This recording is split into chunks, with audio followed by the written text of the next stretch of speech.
My name is Rebecca Phillips, and I'm 17 years old. I am not a resident of Santee, but I am employed at a local restaurant, the Omelet Factory, and I work out regularly at the Santee YMCA.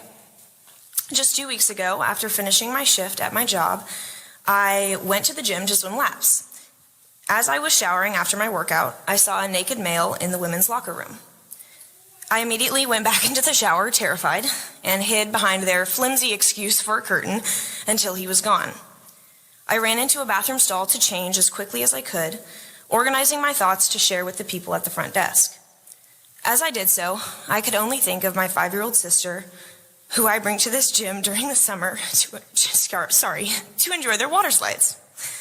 This is the YMCA, where hundreds of children spend their summer afternoons in child care camps. This is the YMCA where my little sister took gymnastics lessons. The locker room was supposed to be her safe haven to gossip with her friends and shower and change. When I asked the YMCA management what their policy was regarding transgenders, they confirmed that the man that I saw was indeed allowed to shower wherever he pleased.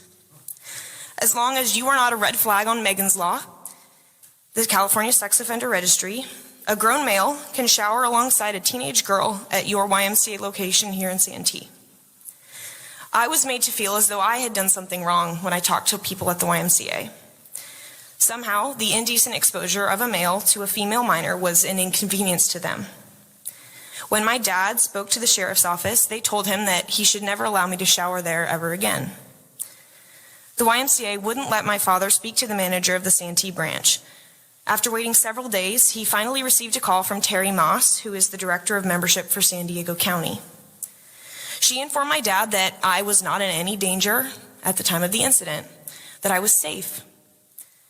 But I ask you this. I'm assuming all of you either have a wife, a sister, daughters, or granddaughters, or are a woman yourself. Could you knowingly send an underage girl into a room where there was a naked male and say that she was not in danger, that she was safe, or more importantly, that this was right? The fact that we are now tailoring our privacy policies and bathroom laws around transgenders, ignoring the blatant threat to safety that this poses, is obscene.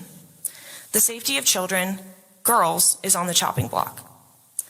And this issue is not unique to one political party. Both Democrats and Republicans whom I have shared this story with have all been equally disgusted. So I implore you all to take action. With great privilege comes great responsibility. Whether it's requiring transgenders to use the single-stall family restrooms or making them use the bathroom which aligns with their biological Thank you. Thank you. Here are the facts surrounding Paul Bixler. He's a 72-year-old biological man. For the most of his life, he has been married, has 2 children.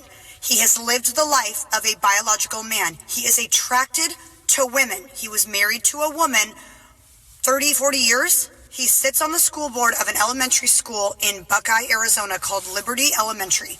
This man is claiming to be a woman. It's a bad picture. Hold on. There we go.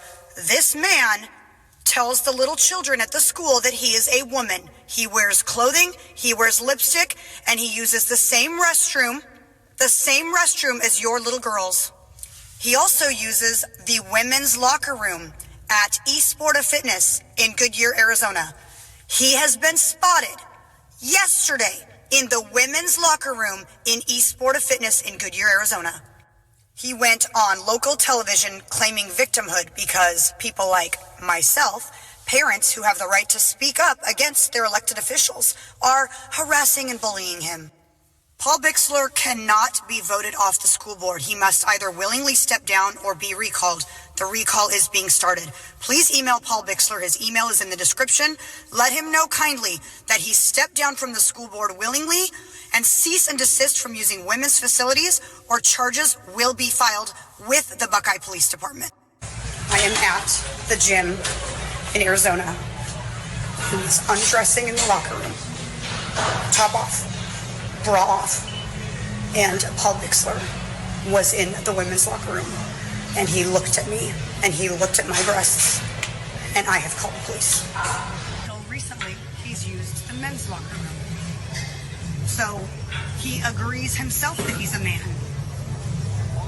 I have told the police that I was in the locker room. A man was in there. I was getting undressed. He looked at me. He is a man in the women's locker room.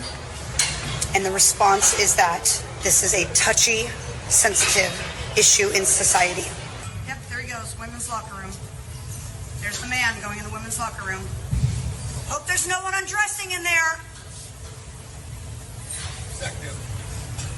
Hope there's no naked women in there. Since there's a man in the... Why isn't anyone warning the women? Just so everyone knows, he's not being arrested. We are at a point where we're catering to society instead of facts. This is alarming. Women's rights are being violated. And I'm not going to put up with it. But Paul, if you're a female, why do you use the men's restroom sometimes and the women's restroom sometimes? Please stay away from it, please. Yes, politely, like I said. He will suffer